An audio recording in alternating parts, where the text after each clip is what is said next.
নমস্কাৰ এই মুহূৰ্তত আহি পৰিছে সন্ধিয়াৰ কেইবাটাও বিগ ব্ৰেকিং নিউজ আৰু এনে ধৰণৰ খবৰসমূহ নিতৌ চাবৰ কাৰণে চেনেলটো সাবস্ক্ৰাইব কৰি ভিডিঅ'টোত এটা লাইক কৰি দিব। এই মুহূৰ্তত জনাই আছো এটা ব্ৰেকিং নিউজ। অসম আৰক্ষীৰ বৰ্বৰতা আজি দেখিবলৈ পোৱা গৈছে। এই মুহূৰ্তত স্ক্ৰীনত আপোনালোকক দেখুৱাইছো কেনে ধৰণে এজন বিধায়কৰ ওপৰত আৰু প্ৰতিবাদকাৰীৰ ওপৰত জপিয়াই পৰিছে অসম আৰক্ষী। আজি এপেক্স বেংকৰ দুৰ্নীতিৰ বিৰুদ্ধে ৰাজ্যৰ বিভিন্ন প্ৰান্তত কংগ্ৰেছে সাব্যস্ত কৰিছে প্ৰতিবাদ। অসম প্ৰদেশ কংগ্ৰেছ কমিটিৰ কাৰ্যকৰী সভাপতি জাকিৰ হুছেইন সিকদাৰেও প্ৰতিবাদ সাব্যস্ত কৰিবলৈ যোৱাৰ সময়তেই অসম আৰক্ষীৰ ওপৰত জপিয়াই পৰা পৰিলক্ষিত হৈছে। স্ক্ৰীনত দেখুৱাইছো কেনে ধৰণে আক্ৰান্ত হোৱাৰ পাছতো বিধায়ক জাকিৰ হুছেইন সিকদাৰৰ ওপৰত অসম আৰক্ষী জপিয়াই পৰিছে। মুখ্যমন্ত্ৰী হিমন্ত বিশ্ব শৰ্মা ডাঙৰীয়াক প্ৰশ্ন কৰিব বিচাৰো, আপোনাৰ শাসনকালত অসম আৰক্ষীক ইমান ক্ষমতা কোনে দিলে? ৰাইজৰ টকাৰে দৰমহা লাভ কৰা আৰক্ষীয়ে কিয় ইমান ক্ষমতাৰ অপব্যৱহাৰ কৰিছে? পৰৱৰ্তী খবৰ, আৰক্ষীয়ে ক্ষমতাৰ অপব্যৱহাৰ কৰিব নোৱাৰিব। গ্ৰেপ্তাৰৰ বিষয় উত্থাপন কৰিব লাগিব। গ্ৰেপ্তাৰৰ নিয়ম উলংঘা কৰিলেই কঠোৰ শাস্তিৰ সন্মুখীন হ'ব আৰক্ষী। আজি উচ্চতম ন্যায়ালয়ে আৰক্ষীক দিলে এই কঠোৰ সকিয়নি। এতিয়াৰ পৰা কোনো আৰক্ষীয়ে ক্ষমতাৰ অপব্যৱহাৰ কৰিব নোৱাৰিব। আইনৰ সীমাৰ ভিতৰত থাকিব লাগিব আৰক্ষী, আইনৰ ঊৰ্ধত নহয়। আৰক্ষীক আজি কঠোৰ সকিয়নি দিছে উচ্চতম ন্যায়ালয়ে। এতিয়াৰ পৰা গ্ৰেপ্তাৰৰ নিয়ম উলংঘা কৰিলেই আৰক্ষীৰ বিৰুদ্ধে কঠোৰ ব্যৱস্থা গ্ৰহণ কৰিব খুদ উচ্চতম ন্যায়ালয়ে। শেষবাৰৰ বাবে উচ্চতম ন্যায়ালয়ে আৰক্ষীক এই সকিয়নি দিয়া পৰিলক্ষিত হৈছে। চৰকাৰে ক'লেই আৰক্ষীয়ে সেইমতে গ্ৰেপ্তাৰৰ নিয়ম উলংঘা কৰি কাম কৰিব নোৱাৰিব। পৰৱৰ্তী খবৰ, মুছলমানৰ পক্ষত দক্ষিণৰ জনপ্ৰিয় অভিনেতা বিজয় থালাপতি। ৱাকফ সংশোধনী বিধেয়কৰ বিৰুদ্ধে প্ৰতিবাদ সাব্যস্ত কৰিছে দক্ষিণৰ জনপ্ৰিয় অভিনেতাজনে। ৱাকফ সংশোধনী বিধেয়কৰ বিৰোধিতা কৰি বিজয়ৰ সমৰ্থকে কৈছে যে মুছলমানৰ অধিকাৰ আমি কেতিয়াও কাঢ়ি নিবলৈ নিদিওঁ। বিজেপি চৰকাৰে সংখ্যালঘু মুছলমানক বিশ্বাসঘাতকতা কৰিছে আৰু বিজেপিৰ বিৰুদ্ধে আমি সদায় প্ৰতিবাদ সাব্যস্ত কৰিব লাগিব। দক্ষিণৰ জনপ্ৰিয় অভিনেতাজনে কৈছে ৱাকফ বিল গণতন্ত্ৰ বিৰোধী, গতিকে অতি সোনকালে এই বিধেয়কখন বাতিল কৰিব লাগে।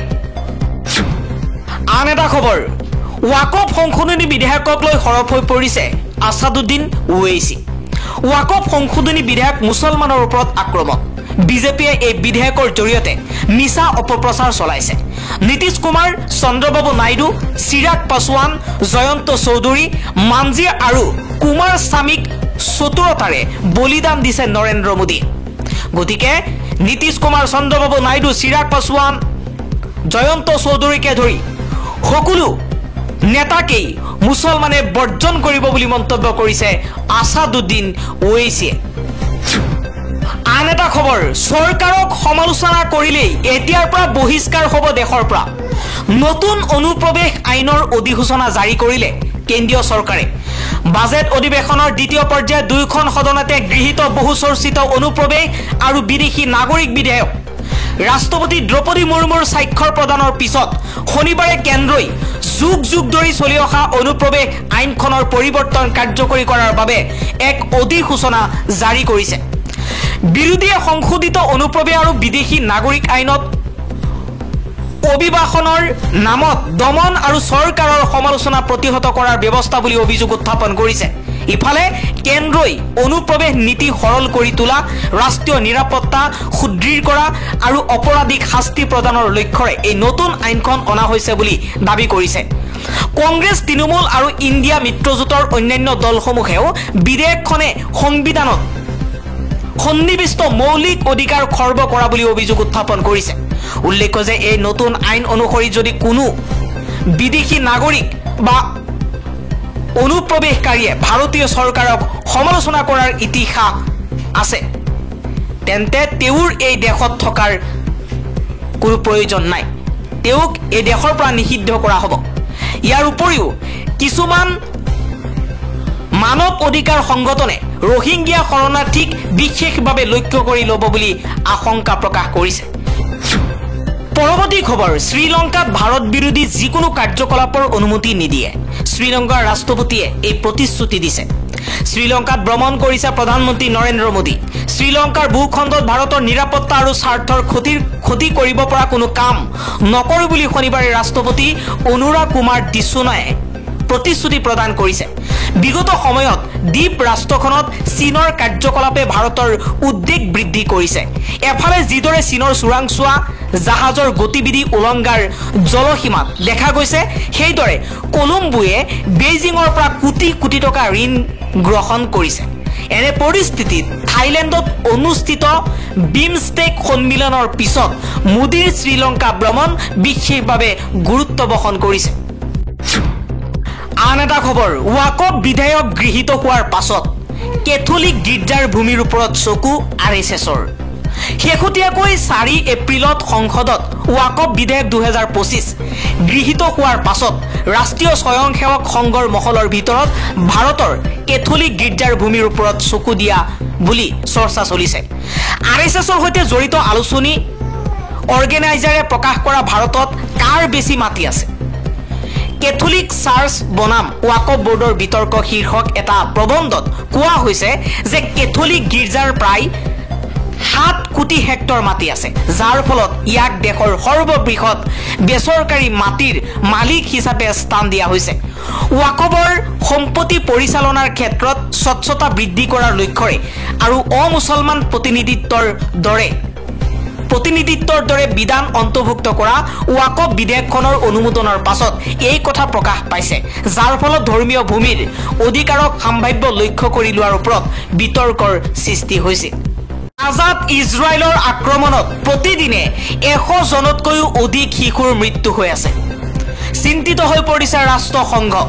শুকুৰবাৰে ইজৰাইলৰ আক্ৰমণত 38 জনকৈ পেলেষ্টাইনী নিহত হয়। গাজা চহৰৰ আল আহলি হাস্পাতালত চিকিৎসাৰ বাবে কোনো ঠাই নোহোৱা হৈ পৰিছে।